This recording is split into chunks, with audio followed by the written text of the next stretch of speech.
Okay guys, so we continue on our videos today. We are still on models of psychopathology, and today we'll be discussing the cognitive perspective. The cognitive perspective. Everything is about the brain.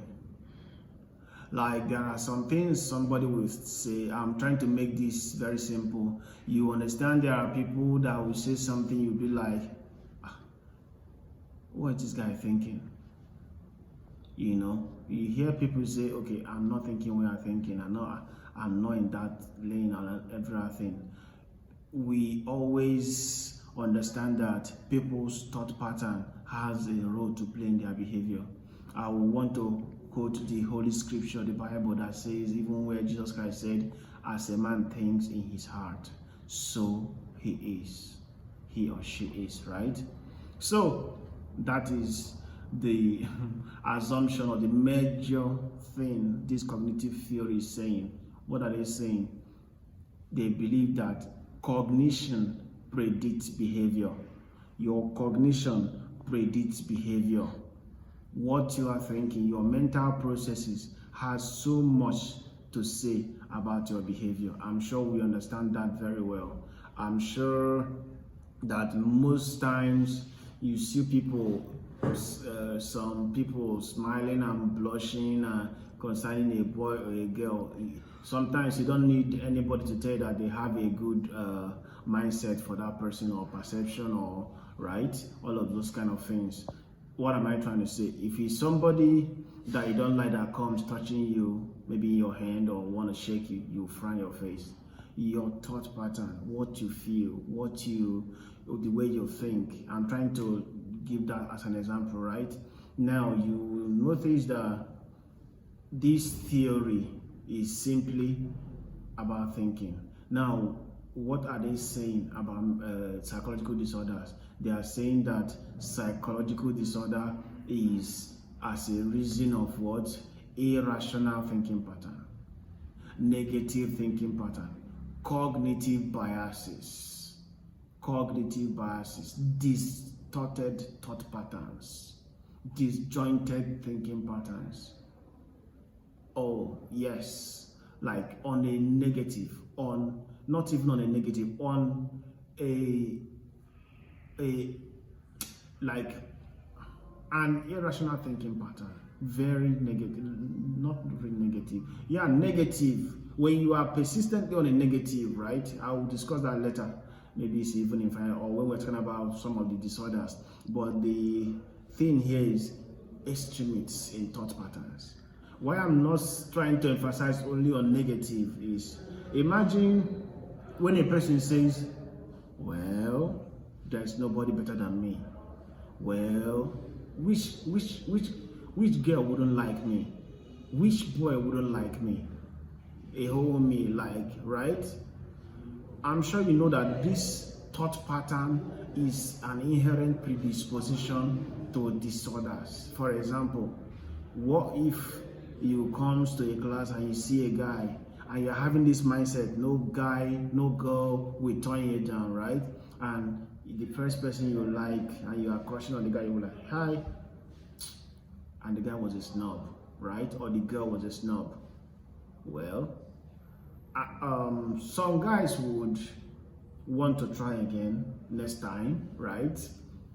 Some will say, anyways, it's fine. But with your mindset, what will happen? You could go killing yourself. You could go depressed. How? Who does that? Imagine when a student says all A's or nothing. I could remember in my first year, I wanted all A's. I fought for all A's. I wrote all A's. Yes, I gave it all my best, everything. And the first result I had in UNN was B. I never knew I would have B in UNN. Okay, that is my school anyways. So that night I couldn't eat. I was depressed. And tomorrow I picked up myself. That was when I knew that when you write finish, don't trust in your strength. Pray. Okay. Yeah, it's an emphasis actually. You have to really do more than that. So you see how my belief pattern, it is very irrational to feel that everybody loves you, and it's very irrational to believe that everybody hates you. It is very irrational to feel you are very worthless, hopeless, right? You cannot have a bad relationship or come out from a bad relationship and you say all girls are the same, all boys are, no, it's not working. Do you know you can use this kind of mindset to, later we are expected to understand how to use these theories to explain psychological disorders that we'll be talking about, right? You must be able to apply them. For example, in our system, we still regard gender identity disorder like homosexuality, lesbianism. We still see these as disorders, right? In as much as, please, very importantly, the DSM-5 as we are using, DSM-5-TR, APA 2022, has removed it. Even in DSM-5, it's no longer there. DSM-5-TR is no longer there. It's not a disorder anymore, right? So, but imagine if you want to use this cognitive theory to explain that, you understand that perhaps this person has concluded that, okay, due to this my experience with girls, that girls are just bunch of troubles. Girls will not give you peace. Girls will always want to eat your money. Girls will always, and what do I do? In fact, girls can keep malice. Girls can do the, in fact, I think the guy's life is simpler. What do you do, or what did this person do? You see the person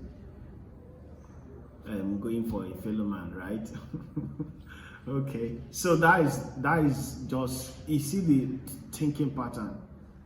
All girls are bad, all boys are bad, all of this, they are extreme negative. So the cognitive theory of psychopathology believe that psychopathology results from irrational thinking pattern. They came from unguided thinking pattern, cognitive biases, negative thought patterns, extreme thought patterns. What you think predicts you, and in terms of that predicts your behavior, and in terms of abnormal behaviors, irrational thinking pattern is the reason for negative or abnormal behaviors. So you understand that in the limitations of this perspective, you will see that